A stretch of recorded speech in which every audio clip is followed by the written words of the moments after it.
O segundo turno das eleições acontece no dia 28 de outubro. Para o pleito deste ano foram feitas mudanças no financiamento de campanha, teto de gastos e propaganda eleitoral. As fake news, a polarização política e a democracia estão na pauta dessa disputa. No Roda Viva Pernambuco de hoje, um debate sobre as regras e discussões que atingiram candidatos, partidos e eleitores. No centro da roda, esclarecimentos e orientações para o poder público e a sociedade civil, na voz dos representantes do Tribunal Regional Eleitoral, do Tribunal de Contas de Pernambuco, da Procuradoria-Geral de Justiça, da Procuradoria Regional Eleitoral, da Ordem dos Advogados do Brasil Seccional Pernambuco e do Ministério Público de Contas do Estado.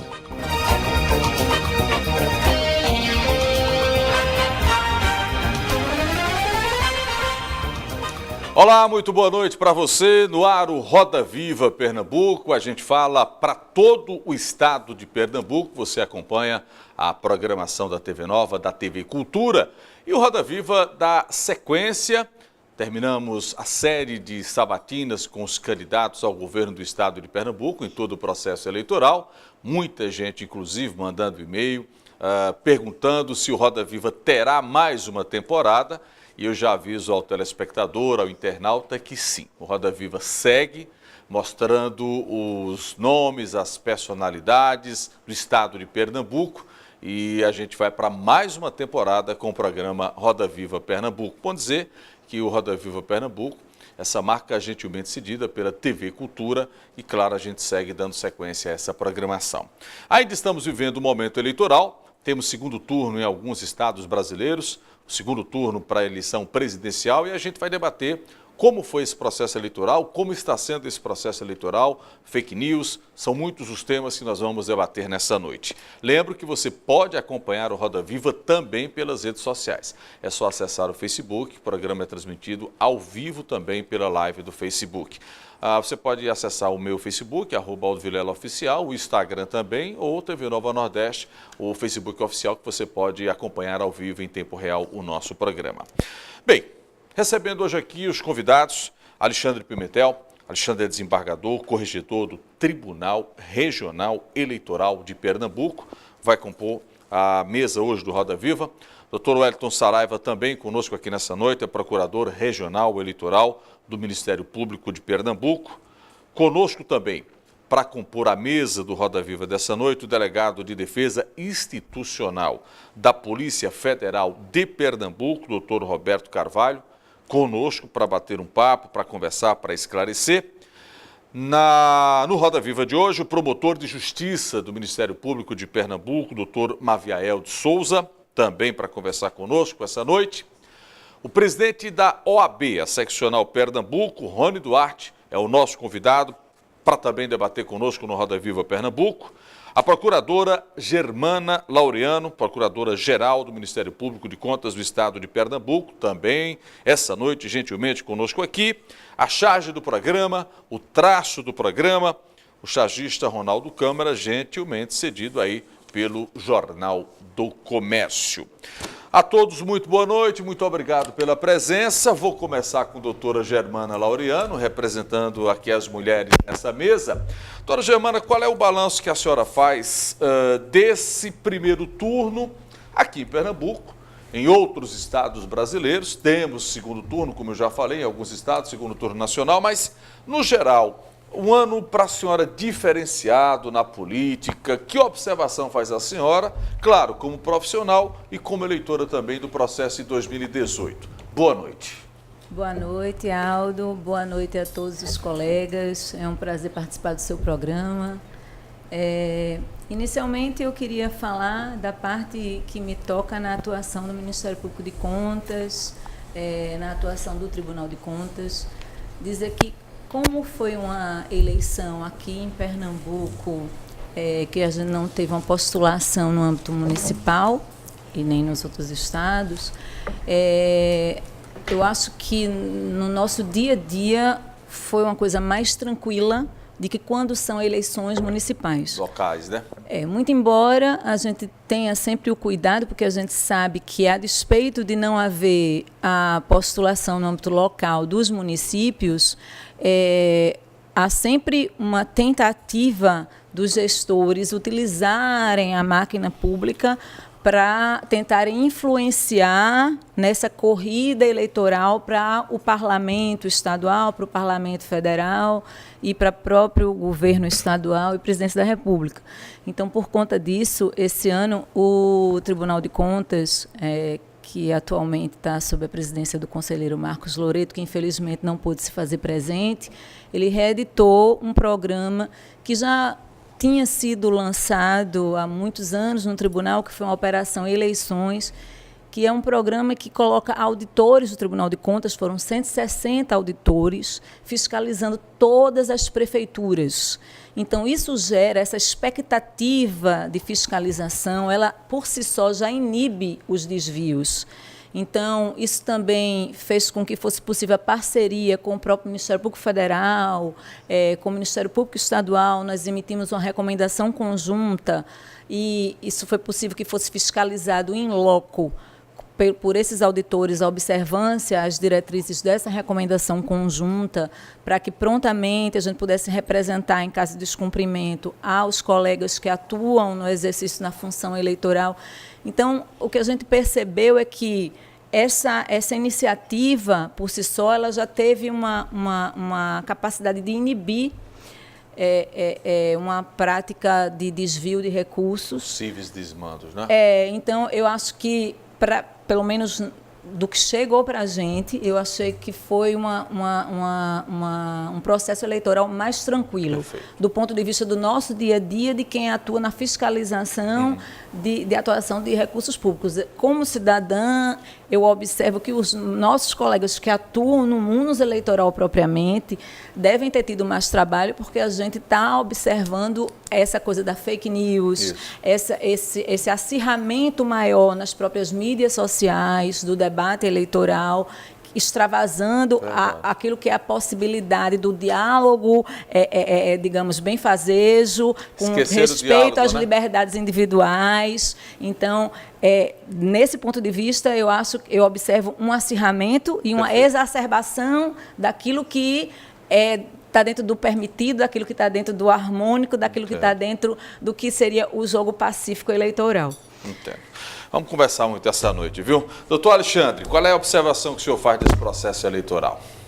A sua observação é bastante positiva. Boa noite a todos. Boa noite, obrigado pela presença. Eu concordo com a Germana, acho que, partindo de onde ela deixou, o Tribunal de Contas e o Ministério Público de Contas fazem um trabalho técnico, muito bem feito, mas em relação aos prefeitos especificamente, para que isso possa gerar alguma consequência de inelegibilidade, é preciso que a Câmara também atue no sentido de manter uma reprovação de contas que eventualmente seja verificada. Do ponto de vista das notícias falsas, é uma questão que eu venho dizendo sempre. Bateu forte. E graças a Deus que o Judiciário não pode fazer censura. E se nós não podemos fazer censura prévia, o que nós podemos fazer em matéria de fake news, sobretudo em internet, é atuar depois que ela é veiculada, depois que elas são veiculadas, mandando as ordens judiciais para retirar. Não dá. E é bom que não seja assim. Isso me lembra um filme. É bom que seja assim. Você já viu um filme aqui que chama-se Minority Report, não é que você antecipava as coisas, não dá para antecipar, né? Doutor Saraiva, qual é o seu entendimento desse processo? Estou fazendo essa rodada inicial e já a gente vai discutir de maneira mais ampla. Que observação faz o senhor desse processo eleitoral até agora, né? Sim. Boa noite. Boa noite, Aldo. Boa noite a todos e todas. A minha visão é um pouco pessimista, um pouco desiludida em relação a esse processo, Aldo. Por uma série de razões. Na minha visão, o processo eleitoral, tanto para a eleição majoritária no estado de Pernambuco, ou seja, para a eleição de governador, como para a eleição presidencial, deixou muito a desejar em termos de discussão de propostas. Nós vimos muito pouca discussão de propostas e vimos muito ataque pessoal. E isso está relacionado muito à agressividade, tanto na eleição para governador, como eu disse, como na eleição presidencial. E na eleição presidencial nós estamos vendo ainda mais agora um nível de agressividade que nos meus 51 anos de idade nunca vi em eleição anterior. Que já teve no primeiro turno, né? Entre Sim, os candidatos, né? já tivemos. Apenas afunitou agora, né? Exato. Agora as energias negativas das pessoas estão canalizadas para 2 candidatos. E isso tem prejudicado. As pessoas não estão discutindo propostas, estão se atacando mutuamente e atacando entre si, os próprios eleitores se atacando. Então, essa eleição foi caracterizada também, a meu ver, por um nível de ódio e de rancor muito elevado. Isso as pessoas têm percebido nos seus grupos de mensagens, grupos de familiares, de amigos, de colegas de trabalho.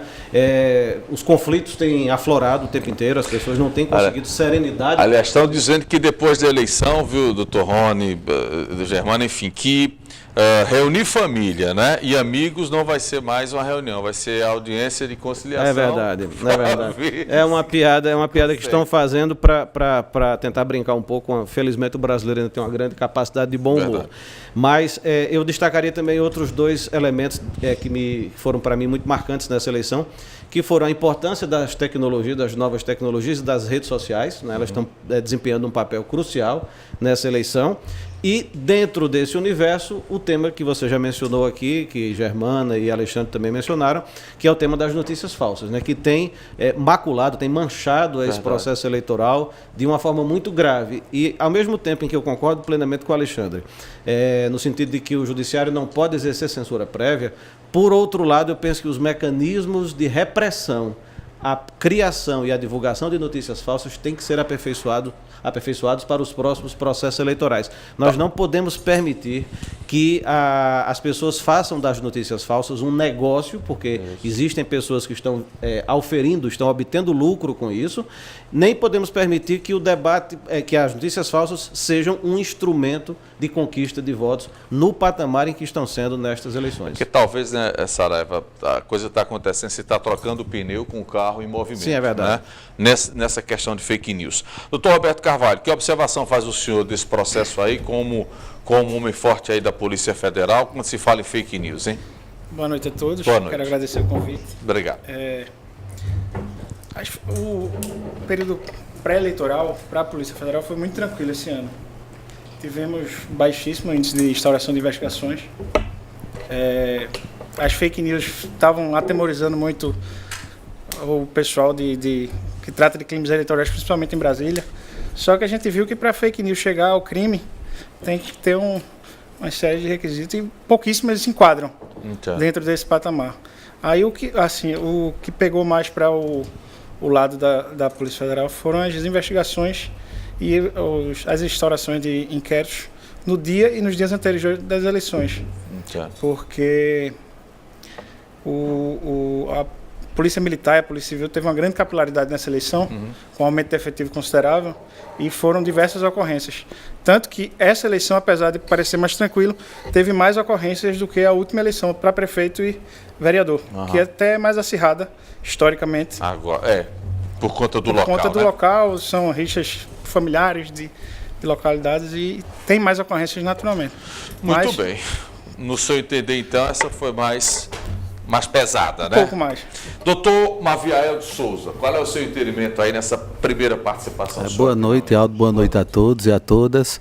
Obrigado pelo convite. O convite inicialmente dirigido ao Procurador-Geral, doutor Francisco Disseu, que não pôde comparecer. Está bem representado. E coube a mim representá-lo. Bom, do ponto de vista do Ministério Público do Estado, nós notamos, até principalmente com a parceria tanto com o Tribunal de Contas como com o Ministério Público Eleitoral, não é? Que ela foi um pouco mais tranquila quanto à utilização da máquina pública, apesar de que os prefeitos e outros detentores de poder político, eles não perdem a oportunidade de, se tiver condição de virar o jogo em prol daquele candidato que lhe é caro, que faça isso. Alguns fatos ocorreram, foram objeto até de abertura de procedimentos, de notícia crime, inclusive a Procuradoria Regional, mas, de maneira geral, até por conta das vedações de financiamento de campanha, ou seja, da vinda do dinheiro dito lícito, ela foi um pouco mais discreta, essa movimentação, não é? Você tem a questão do desequilíbrio motivado por alguma contratação ilegal nos períodos pré-eleitorais, não é? O abuso de alguns gestores públicos no sentido de que os os servidores públicos votassem tal ou qual candidato ou não votassem naquele. E isso parece que faz parte da história brasileira e o grande desafio de todos nós é conter esse tipo de abuso. Perfeito. Quanto a essas notícias falsas, também faz parte da história brasileira, mas, no entanto, ela é potencializada hoje, a questão da fake news, por conta das redes sociais e da velocidade de comunicação. Apócrifos do as passado, cartas né? viraram agora outra coisa, eletrônico. É verdade. Você posta aqui, daqui a 1 segundo, 1 milésimo de segundo, Já percorreu o mundo todo. Verdade. E isso causa um dano enorme à imagem das pessoas. Verdade. Nós temos que, de fato, aprender a combater esse tipo de coisa de forma mais eficiente. Vamos discutir. Doutor Rony, a OAB sempre em cima dessas coisas e o processo eleitoral não poderia ser diferente, né? Boa noite. Boa noite, Aldo. Boa noite a todos os telespectadores. Boa noite aos colegas de bancada. Mas, Aldo, uma nota que eu queria trazer é o de que acabou-se o tédio, né, nas campanhas eleitorais. Eu, pelo menos nos últimos 30 anos, eu não me lembrava de uma campanha que despertasse paixões tão exacerbadas, né? A gente viu um envolvimento jamais visto numa campanha política. As pessoas comprando camisas, né, de candidatos, as pessoas, como foi dito aqui várias vezes, né, se altercando em grupos familiares, né, uma militância voluntária, como há muito não se via. E um grande desafio, essa eleição, a gente vai ter uma eleição paradigmática, né? Esse tema da moda, que são as fake news, que vem mobilizando, segundo noticiado, estruturas transnacionais, ou seja, na Europa, nos Estados Unidos da América, a gente teve aí a notícia de estruturas montadas para a disseminação de notícias falsas, com um reflexo eleitoral, comprovadamente, né, com um reflexo eleitoral significativo. E esse é o grande desafio que se coloca num país como o nosso. Eu conversava há pouco com o professor Wellington Saraiva, inclusive perguntando se havia alguma iniciativa fiscalizatória em relação a essas pessoas que foram contratadas, como se noticia, para ter uma estratégia voltada à disseminação de notícias falsas. O que se vê também, uma nota que é válida, uma diminuição muito grande no volume de campanha nas ruas, isso foi perceptível para todos nós. Mas é por conta da legislação também, né? Sim, por questão também orçamentária, né? Eu acho que aqui, Saraiva, se não me engano, já debateu comigo aqui, que defende um tempo maior de campanha, né? Muita gente fica nessa coisa da dúvida. Eu, particularmente, eu acho que o tempo de campanha está ótimo, 45 dias, 35 dias de horário eleitoral, mas tem gente que defende a volta dos 3 meses, porque, na verdade, encurtaram a campanha eleitoral, propriamente dita, para os 45 dias e esticaram a pré-campanha para 6 meses. O que acontece, Aldo, se as pessoas raciocinarem com mais tranquilidade sobre isso, vão ver que esse tempo menor de campanha favorece a perpetuação dos esquemas que já existem. Agora veja, Saraiva, desculpe interrompê-lo. E aí já vou colocar isso aqui, não vai dar para a gente fechar no primeiro bloco, mas tem muito tempo. Veja, a gente teve esse ano um processo de renovação gigante. Surpresa, o Senado renovou 85%, minha gente. A Câmara renovou mais de 50%. Inclusive com a saída de grandes caciques. Exatamente, esse é o ponto que Mavel ia falar, porque existiam três donos no Senado, agora só ficou um dono. Pois é. Porque era Renan Calheiros, Romero Jucá e Eunice Oliveira. E Romero Jucá e Eunice Oliveira, Romero Jucá conhecido como líder de todos os governos, o próximo governo vai ter que arrumar outro líder. Exatamente. Mas então, possivelmente, Aldo. Desculpe interrompê-lo, mas acho que foi isso, né? Não, possivelmente, apesar de nós termos tido uma renovação acima do que se esperava, sim, e nós conversávamos num dos seus programas recentemente, e o consenso antes da eleição é de que haveria pouca renovação. E erramos. Né? E erramos. Quem está trabalhando na casa de 15%. É verdade. Né, Rony? 12%. Mas por outro lado, talvez isso tenha acontecido, essa renovação acima da expectativa tenha acontecido por conta de uma circunstância muito específica dessa campanha, que foi a ascensão surpreendente do PSL e das pessoas ligadas ao atual candidato Jair Bolsonaro. O PSL pulou de um deputado federal para 52. É a segunda maior bancada. Então você imaginar que entraram pessoas como Alexandre Frota, por exemplo, que não era Não era um ator político, mas era um ator de outra área, né? E entrou de repente no Congresso. Mas aí é o que diz. Isso é o que a democracia proporciona, né? Mas não foi por causa da campanha. Você teve pessoas como Joyce Hasselman, por exemplo, que era uma comunicadora conhecida. Então entraram muitas pessoas que, por serem celebridades, foi um vácuo, né? Mas, Aldo, deixa eu só colocar uma coisa. De fato, o tempo de campanha, propriamente dito, diminuiu. Mas, por outro lado, a lei compensou na abertura da pré-campanha. Exato, é o que eu estou falando. Então, se permitiu que, não havendo pedido explícito de voto, se pudesse exaltar qualidades pessoais dos candidatos. Até outdoor, né? Nós discutimos isso havia, no né? TRE. De maneira subliminar, você tinha uma campanha, agora nome trocado. O outdoor é uma pernada. Templos religiosos, né? Também, no caso da cadeira. O outdoor é uma pernada que o candidato dá, né? Não pode usar outdoor. Não, é proibido. Não, calma. Aos amigos... Não pode na campanha. Inclusive, eu fui relator de um caso aqui de 23 outdoors aqui espalhados em Pernambuco. Fui voto vencido. E o tribunal considerou, como vários outros tribunais regionais, e inclusive o Tribunal Superior Eleitoral, que não havendo pedido explícito de voto, não haveria proibição no uso de outdoor, na pré-campanha.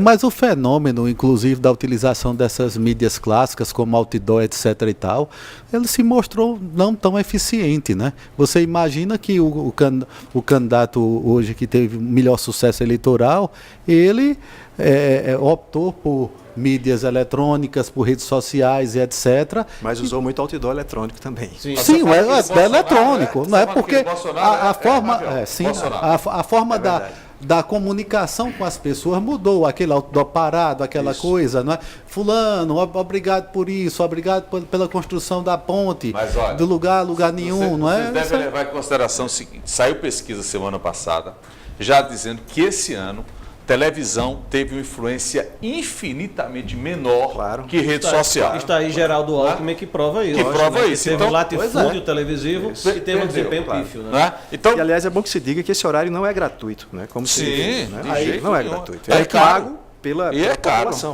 É claro que há uma compensação tributária. A tabela lá em cima. A tabela cheia. O que chama a atenção... Toda a campanha é paga pelo povo, né? Porque o fundo partidário e o fundo de financiamento de campanha são pagos, são constituídos públicos. O que chama a atenção foi o que Rony trouxe à baila aqui, que é o quê? A contratação dessas estruturas para fazer campanha eletrônica aos modelos que foram tomados nos Estados Unidos, né?